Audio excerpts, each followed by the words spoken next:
Friends, welcome back to our channel. நம்ம இந்த video எப்போ எடுத்ததுன்னு பார்த்தீங்கன்னா வேலண்டைன்ஸ் டே அன்றைக்கி தான் எடுத்தது. எங்கே போயிட்டுருக்கோன்னு பார்த்தீங்கன்னா கிருஷ்ணகிரிக்கு தான் போயிட்டுருக்கோம். எதுக்குன்னா நம்ம தங்கமயிலில் வந்து அந்த டிஜி கோல்டு ஆப் இருக்குல்ல, அதில் வந்து கொஞ்சமாக மணி சேவ் பண்ணியிருந்தேன். ரொம்ப கம்மி கிராமுக்கு தான். ஏன்னா அவ்வளோவா நம்பிக்கை இல்லை, கரெக்டாக கொடுத்துடுவாங்களா இல்லை ஏமாற்றிடுவாங்களா இதில் காசு போட்டால் அப்படின்னு ஒரு சின்ன டவுட் இருந்துச்சு. அதனால் ரொம்ப கம்மி கிராம் 1.5 கிராம் தான் சேர்த்து வச்சுருந்தேன். அது மெச்சூரிட்டி முடிஞ்சு 15 டேஸ் மேலே ஆச்சுன்னு சொல்லிட்டு கோல்டு தான் வாங்க போயிருந்தோம். வெள்ளூர் பஸ் ஸ்டாண்டில் போய் கார் பார்க் பண்ணிவிட்டு அங்கேருந்து பஸ் ஏறியாச்சு.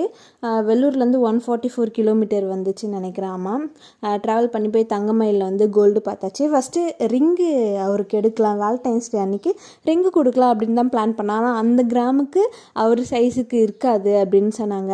சரி, எனக்குன்னா ரிங்கு பார்ப்போமே அப்படின்னு பார்த்தா கலெக்ஷன்ஸ் ரொம்ப கம்மியாக இருந்துச்சு, எதுவுமே அந்த அளவுக்கு இல்லை. அதனால் நாங்கள் வந்து 24 கேரட் கோல்டு காயினே வாங்கிட்டோம்.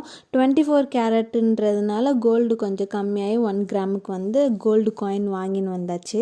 இதுதான் பார்த்திங்கன்னா மேரேஜ் ஆகி ஃபஸ்ட்டு சேவ் பண்ணி வாங்குகிற கோல்டு. ரொம்பவே ஸ்பெஷலாக இருந்துச்சு. அதுக்கப்புறம் ரிட்டனும் கிளம்பியாச்சு. வெள்ளூர்லேருந்து ஏன் கிருஷ்ணகிரிக்கு போய் வாங்கினோன்னு பார்த்தீங்கன்னா, நம்ம சரௌண்டிங்கில் எங்கேயுமே தங்கமயில் இல்லை, சென்னையிலையுமே கிடையாது.